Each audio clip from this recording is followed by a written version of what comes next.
Guys, may pag-uusapan tayo guys, ano? Pwede ba mag-duty ang isang security guard guys kung ang kanyang lisensya ay expire na? Paso na ba? Paso na. Pwede ba mag-duty yun guys?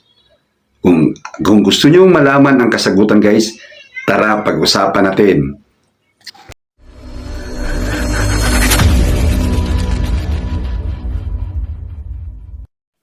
Alright guys, welcome sa Riddles TV. 14 years more or less bilang security officer, security guard. Ang pag-uusapan natin ngayon guys ay pwede bang mag-duty ang isang security guard kung ang kanyang lisensya ay expire na, paso na kumbaga.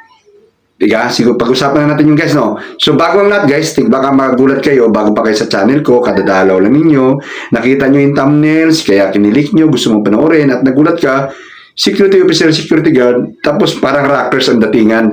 Kasi guys, ako po ay isa ng retired. Guys, hindi na po ako active sa duty, no? Hindi na po ako active. Baka magulat kayo kasi kadalasan niya ng tanong sa akin, kala ko ba security officer to pero ang pormahan ay parang rockers, no? So hindi na tayo active guys. Ako ay gumagawa ng mga video guys regarding sa mga security guard. Aking binibigay ng share, aking knowledge, kaalaman para mag-guide sa mga kabataan. Gumagawa po ako ng video guys. Marami akong ginagawang video. Ayan guys, oh. Punta ka sa channel ko guys, ano? Pagdating sa channel ko guys, pindutin niyo po yung playlist dyan. Ayan, oh, yung playlist. Pagdating niyo sa playlist, yan ang lalabas sa playlist guys, yan. Piliin nyo yung Security Guard Matters. Ayan, Security Guard Matters. Nandyan yung mga video natin guys. Marami kayong makukuha mga aral dyan, idea na may bayad yan guys sa ibang mga training center. Pag nagpati-training kayo, gusto nyo malaman yung mga impormasyon, may bayad yan. Sa akin, libre lang yan guys sa YouTube channel ko guys, no? Wala na akong ibang hiling sa inyo guys na kung may masalubong kayong mga tinatawag na advertisement ay mapanood nyo ng buo para naman ma-reward nyo ako ng kahit isang kape. Sa ngayon kasi guys, hindi pa ako nakatikim sa aking YouTube na kahit isang kape kasi, no? Pero kung ayaw naman nyo panoorin, hindi wala akong magawa. Skip na lang ninyo. Anyway guys, kung gusto niyo mag-imbestiga regarding sa pagkatao ko, kung kapanipaniwala ba ako, marami tayong video dyan guys. Pindutin nyo yung mga video dyan. May mga travel tayo, information, informative, at magli-lead sa inyo kung sino yung nagsasalita sa harapan ng camera at nagbibigay ng impormasyon sa inyo. Okay? So ngayon, tuloy na tayo sa ating topic ngayon, ang regarding sa paso ng license. Yan yung comment niya guys. Ayan. Yan. O sige, basahin natin guys ha. Siguro baguhan yan o kaya bata pa.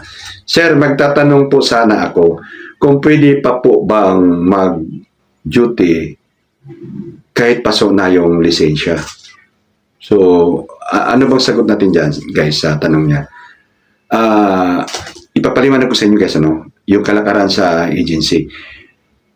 Ang lisensya ay yan yung hinahawakan ng mga gwardiya habang nagjo-duty.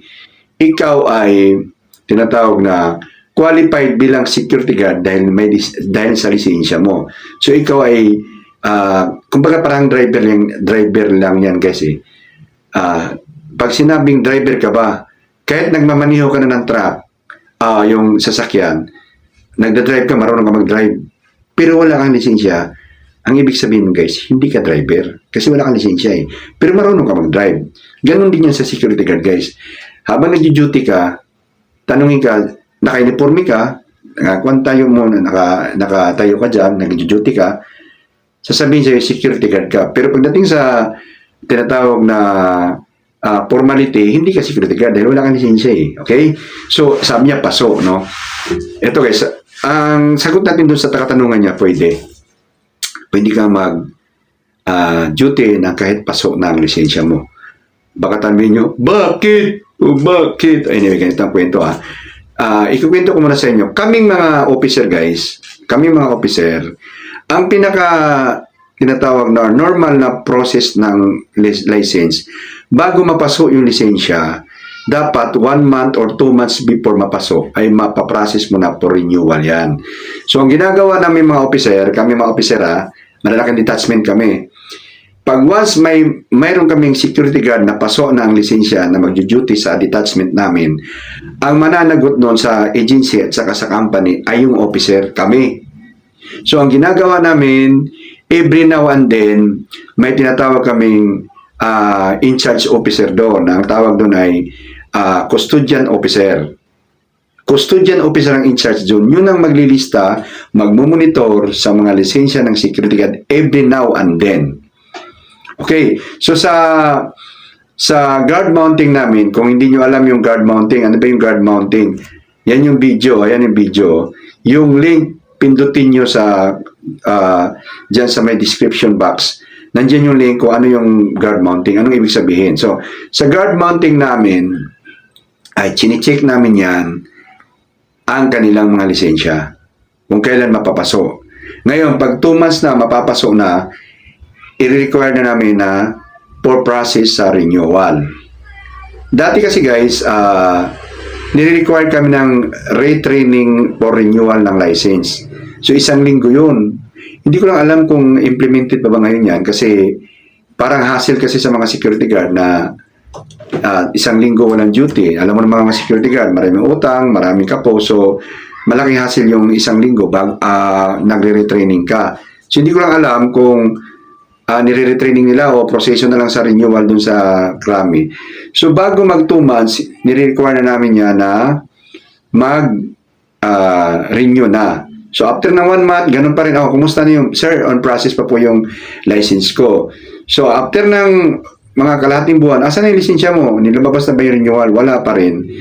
Ay, i-require na namin ng forced DO para may process yung license. So, hindi kami nagpapaduty ng paso ang license. Kasi bakit?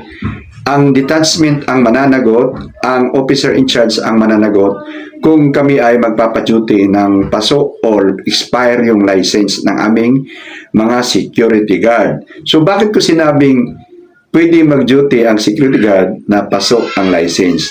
Doon papasok yung mga tinatawag na teka-teka at mga putso-putso na mga agency. Okay? May mga agency nga guys na nagpapaduty ng security guard kahit wala pang lisensya.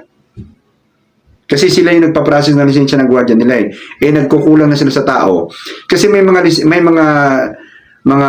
tinatawag na putso-putso na mga tika-tika ang tinatawag namin noon na mga agency na nauubusan sila ng tao kasi umaalis sa kanila eh. Under minimum, hindi nagbabayad ng mga benepisyo, kulang sa benepisyo. Kaya ang yung mga guardian nila umaalis ng basta-basta. So ngayon, dahil kulang sila sa tao, hindi nila basta-basta mapupull out yung tao nila kasi nga ang kanilang tao ay kulang. So hindi nila basta-basta mapupull out yung tao nila. Tuloy-tuloy pa rin yung duty ng kanilang mga security guard kahit ito ay expire na yung license. Ang ginagawa ng ibang mga agency ng mga putso-putso ay sila yung nagpa-process. Sinisingin nila yung guardian nila. Yung mga ibang agency kasi guys ay sila mismo yung nagpa-process ng renewal ng kanilang mga guardia. Yung iba pang bagong hire nila ay wala pang mga lisensya yan, pinapa-duty na nila. So, pwede ka mag-duty talaga sa totoo lang. Kasi may mga agency na putso-putso nga, teka-teka, ay kulang sila sa tao. So, nangyayari, kahit na-expire na yung lisensya ng mga guardia nila, ay pinapayagan pa rin nila at sinisingilan ng nila na, sige, mag-file ka ng renewal doon sa opisina at sila na nga yung nagpa-process. Tumutubo rin sila, siyempre. Okay? So, ang problema na kasi, guys, kung habang nag-duty ka ng security guard, nagkaroon ka ng problema sa duty mo, nagkaroon ka ng disgrasyahan, nagkaroon kayo ng encounter, at na-trace na ikaw ay expire ng license, siyempre, naturalmente, ang gwardiya pa rin ang mablagay sa alanganin. Kaya nga, palagi kong kinukuha sa mga video ko na mamili kayo ng agency na nasa tamang agency kayo. Yung bang hindi yung mga tika-tikang agency. Kasi nga, yung ibang agency kasi, nagninegosyo kasi sila. Wala silang pakialam sa mga tao nila.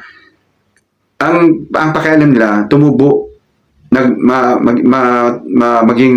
Magkaroon ng tinatawag na maayos ang kanilang negosyo bilang security agency. Pero hindi nila inalagaan ang kanilang mga tao. Basta ang importante sa kanila, tutubo sila, magninegosyo sila para sa kanila lang. Wala silang pakialam kung ano yung kahinatnan ng security guard. Pero yung tanong niya na pwede naman mag-duty. Depende yan sa agency na pinag-applyan mo, employed ka sa agency. Kasi may mga agency na putso-putso, tika-tika na agency, yung tinatawag na kolorom na agency, kulang sa tao, pinapayagan nila. Pero sa aming mga agency, sa mga pinagdaanan ko agency, malalaking agency ang pinagdaanan ko, no way ka mag-duty na paso ang lisensya mo. Bakit? Una-una mananagot kami mga officer. Pangalawa, once na madaanan ka ng inspeksyon ng mga taga-sosya, sigurado may ticket kang penalty ang agency at ang gwardiya. Kaming mga nung panahon namin, alam ko ang penalty na ng security guard ay 10,000. Tapos sa agency naman 10,000. O agency mayaman yun. Ikaw gwardiya, tikitan ka 10,000. Wala akong 10,000. Wala kang 10,000.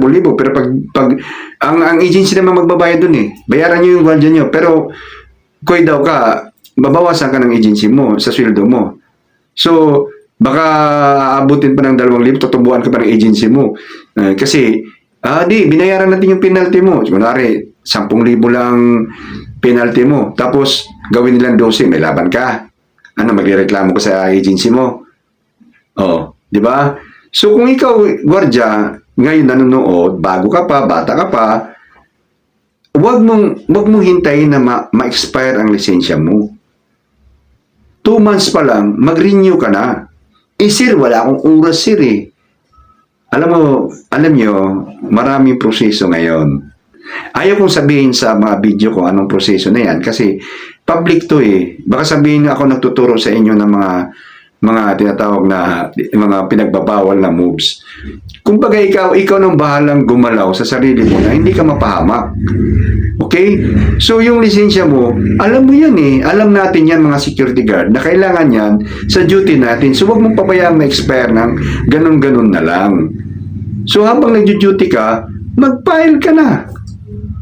Non-appearance ang gawin mo. O diba? I-renew mo.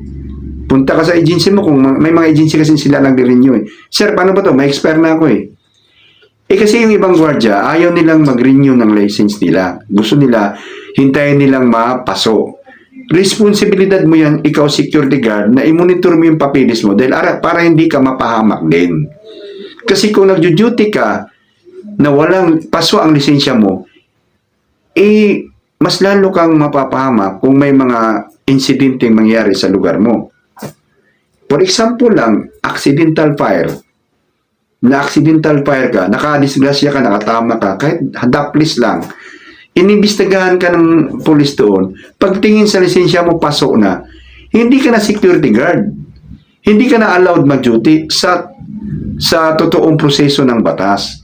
Pero sabi ko nga, pwede ka mag-duty kasi may mga agency na pumapayag sila mag-duty ka kasi kulang sila sa tao eh. Putso-putso nga sila eh. Kulang, nauubusan sila ng tao eh. Basta mag-duty ka lang dyan. Kami na bahala sa lisensya mo, kahit napasok na lisensya mo. Kaya sinabi kong pwede mag-duty. Pero sa totoong proseso ng batas, hindi siya pwede mag-duty. Mag-duty ka na, pasok ang lisensya mo. 2 months before sa lisensya na expiration date ng lisensya mo, ay kailangan may proseso mo na for renewal. Nag-gets niyo ba guys? Kaya kung kayo mga gwardiya, security guard, alam ko dati kasi 2 years yung license namin eh. 2 years? Alam ko 2 years eh. Hindi ko lang alam kung ginawa na bang 3 years ngayon, 4 years, basta ganun. So, every 2 years, magre-renew ka ng lisensya mo. Ang katwiran ng ibang gwardiya, guys, bakit hindi nagre-renew? Wala pa kasi akong pang-renew, sir eh. Wala akong pang-renew. Wow naman. Obligasyon mo yan. Obligasyon mo yan. Dapat nagtabi ka ng pera. Palagi nga ako nagtuturo sa mga video ko regarding sa pagtatabi ng pera. Eh. Another topic naman yung guys.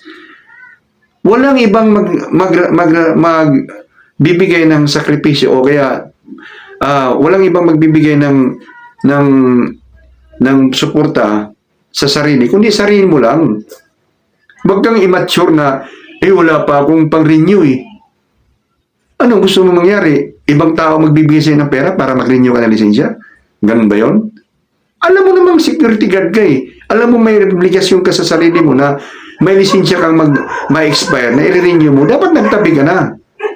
Para pang-renew. Ganun yun. Kaya nga 2 months before the expiration date eh. Kailangan na proseso mo na eh.